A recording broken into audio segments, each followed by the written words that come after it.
Hey, what's going on, everybody? My name is Corey, better known as the C-Man, and I want to welcome you to another edition of the C-Man's Cinema Sit Down. As you can see, I am outside the AMC here in Port Chester, New York, which means I just saw a movie. And this week's movie, on a Thursday night going into the weekend, features my guy, Keanu Reeves, better known as J-Dubs. What am I talking about? Why don't you pull up a chair, take a seat? We are, of course, getting ready to dive in, spoiler-free and fresh out the theater, into John Wick Chapter 4. And let me tell you, my guy and the dude that directs the way, Mr. Chad Stahelski, they've done it again, man. I love me this John Wick franchise. Just about anybody I talk to, I tell them, my favorite action franchise of all time is John Wick. This is my kind of action. I was talking to my buddy as we came out of the theater, and I was like, at this point, the action realm has got like two ends of the spectrum and four guys that cover it. You got Chris McQuarrie and Tom Cruise on one side, just doing crazy action stunt things. And then you got Chad Stahelski and Keanu Reeves on the other side doing this unbelievable choreography and gunplay.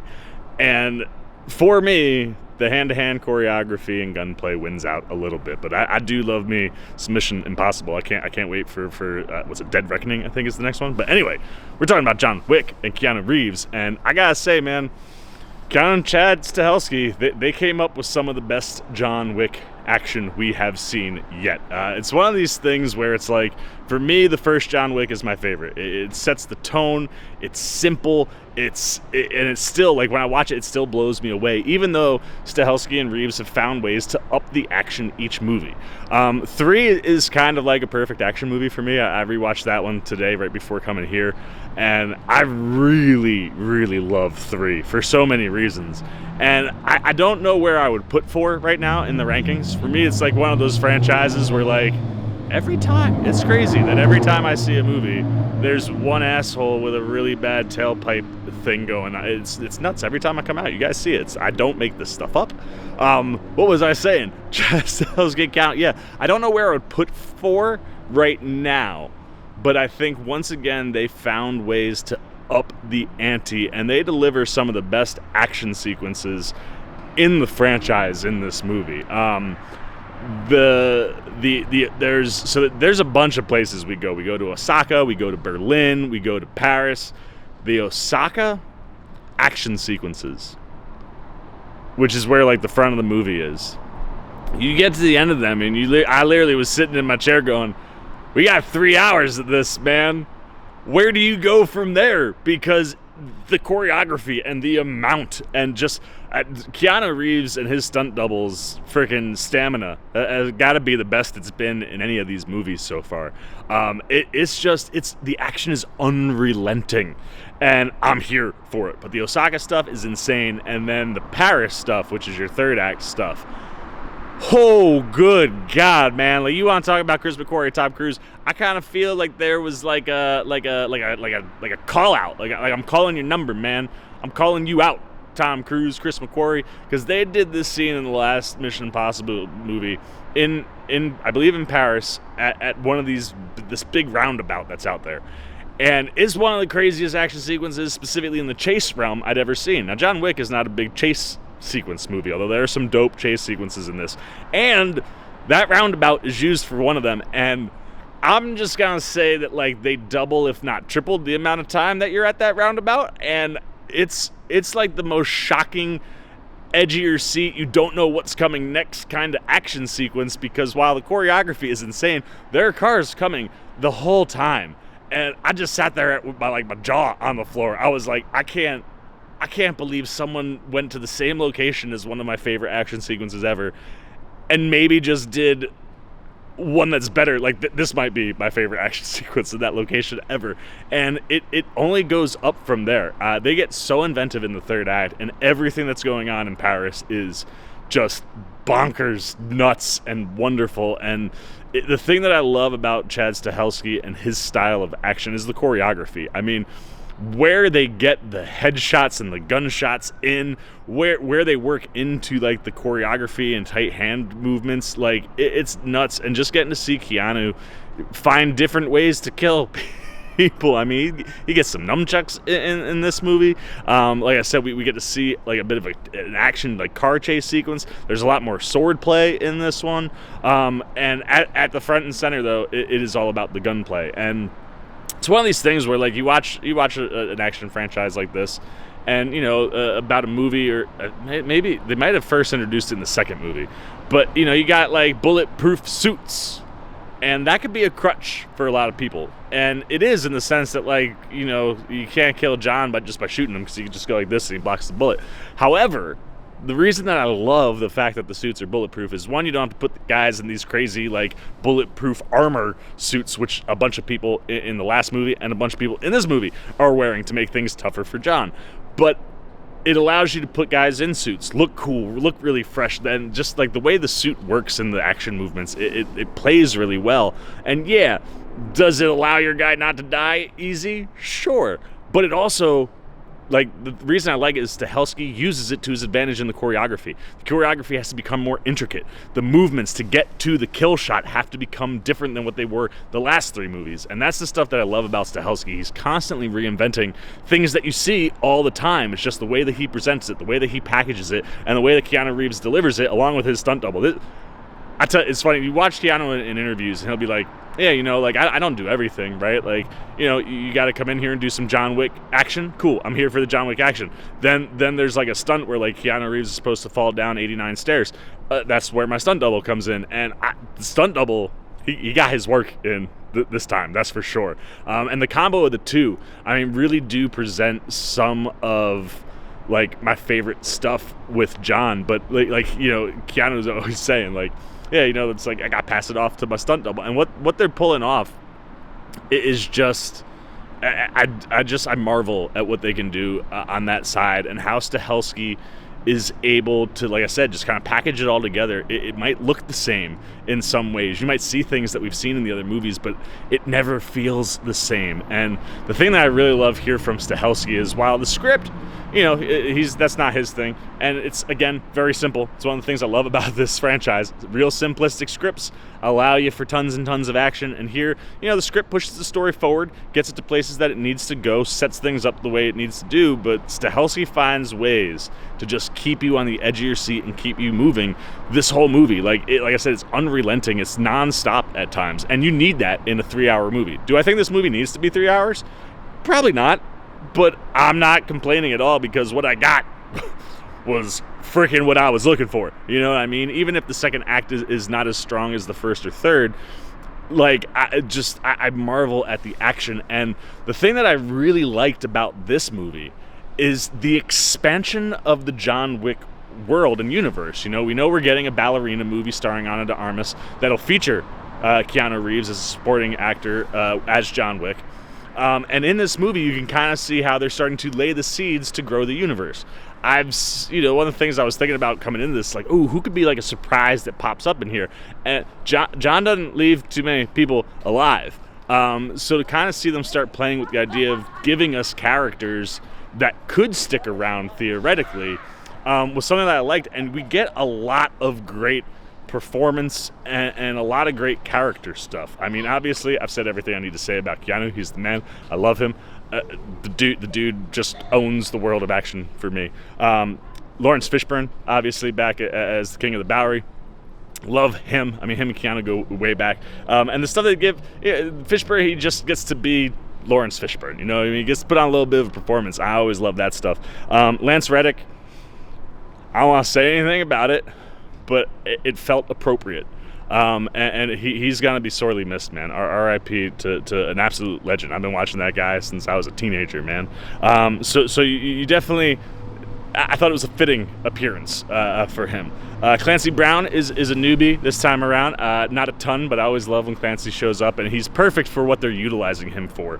Ian McShane, obviously, another legend. I really like what they give Winston this time around, and how he comes into play coming off of John Wick 3 and where he kind of left John last time around.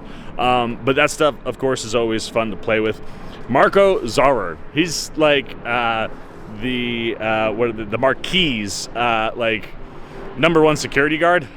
I tell you, I didn't think much of this guy early, but he finds a way to stick around continually, where I was like, damn, this guy again? And he really brings a lot of awesome physicality.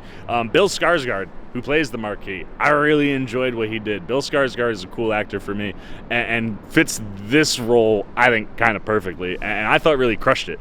Then we got some legends to talk about. First up, Hiroyuki Sanada is in this movie. And one of the things that I really loved, both from Stahelski and just the way that the movie utilizes some of these legends, they really give them time and respect. One of the things that I think the 3 hours gives you is the ability to go away from John. One of the things we saw for the first time in 3 with Halle Berry, you get a little bit more of that this time, where like Sanada gets like time on screen by himself, and that stuff is awesome. Friggin' Donnie Yen. I mean, Ip Man himself. I love me some Donnie Yen, and he is a blind man once again. And a good thing he got that blind Star Wars experience, because that definitely helped him here, and his action sequences are unbelievable. His and Keanu's action sequences, yes, that is plural. Sorry if that's a spoiler, but you're going to see these guys in multiple sequences together. It's just wonderful, and like I said, the respect that these legends get in what their action is, how they're handled as characters, I just absolutely loved that stuff. Then Rina, you're going to hear this woman's name a bunch coming out of this movie, and I can't say it right. Rina Sawayama. Holy cow, man. She plays Sanada's daughter and is in that Osaka sequence. Talk about a scene stealer. This girl pops, dude. Her action sequences are unbelievable, and like the minute she stepped on screen, I was just like, yeah, give me more of this person. Absolutely loved her. Oh, hey guys, I names just fall out of my head sometimes when I'm talking in front of the theater. And speaking of scene stealers, gotta give a shout out to Scott Adkins. He has one of my favorite scenes in the whole movie.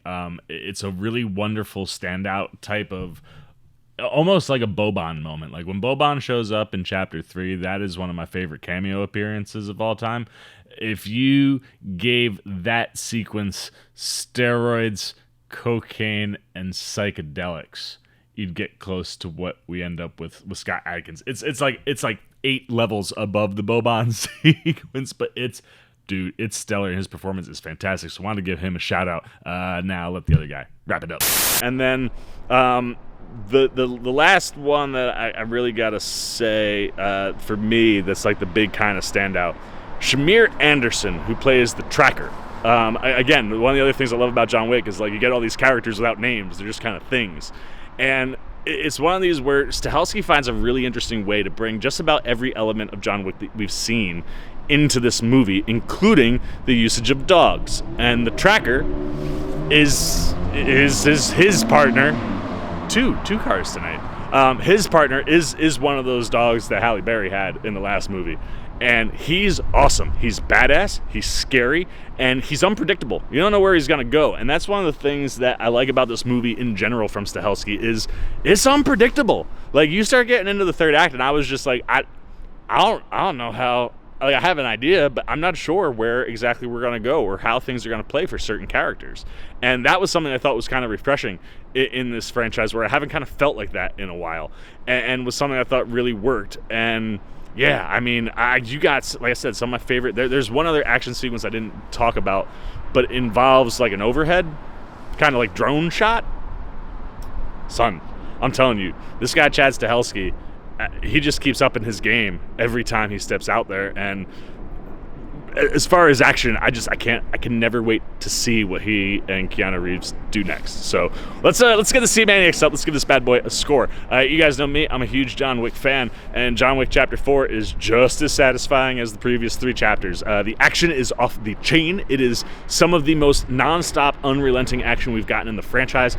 I like Keanu Reeves and his stunt doubles freaking like cardio routine had to be insane, man. Their stamina is nuts. The choreography isn't like just insane, and it utilizes, I say insane a lot, but that's fine, and it utilizes who you have doing the action really well. Sanada, Yen, Keanu, like, these guys are pros and legends in this world, and the action sequences that they're in match that. The builds match it. The character development this time around, with some of the character and like how they interact and where they come from inside of Keanu's like world.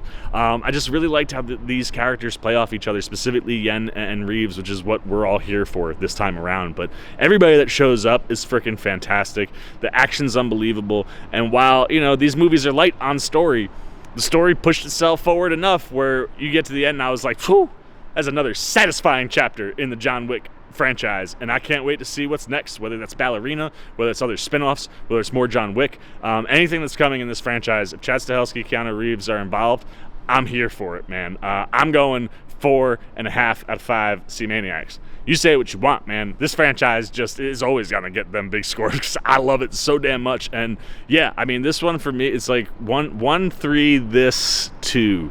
Like it could be 4 or 3, and 2 is probably what my ranking is. But like, they're all just, it's like Scream, man. They're all so damn close to each other because they're so enjoyable. And like rewatching all of them over the last couple days, like I'm here for this franchise all day, every day.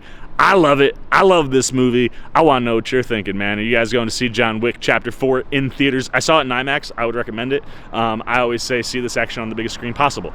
But yeah, if you're going to go see it, let me know if you're going to see it in theaters, if you're going to wait for it on streaming. If you have seen it, how did you see it? Was it on a big screen? Was it on a smaller big screen? Where did you go to check out John Wick Chapter 4? What did you think of the movie? Keep it spoiler free, but what action scenes popped for you? Was it the Osaka stuff? Was it the Paris stuff? Was it the overhead? Was it the chase sequence? There's things aplenty in here. So what was popping? What performances really jumped out at you? Who did you think was a scene stealer? There's a few scene stealers in this movie, and I kind of like that, especially in a 3-hour movie. Like you never feel like John's having screen time robbed from him, and that's a good thing. So anything you guys got, man, good, bad, indifferent on John Wick Chapter 4, put it down below in the comment section. I look forward to talking to you down there. As always, if you enjoyed this video, please give me a thumbs up. And if you're new, you want to come hang out with the C-Man anytime we're talking movies, TV, trailer, reactions. You just want to show C-Man a little love, a little support. You should dig the vibe. Well, hey, come join C-Maniac Nation. It's super easy. Just jump over there, hit the subscribe button, hit that little bell if you want those alerts. And until next time for the C-Man's Cinema Sit Down, I've been the C-Man. I'm signing off. Peace. Oh, you guys are still here. You snuck up on me. You must be looking for more of this guy. Well, I got 2 video options for you, man. Right up here and right over here. And if you want all those C-Man goodies, well, hey, come join the squad right on over there, and I'll catch you on the next one.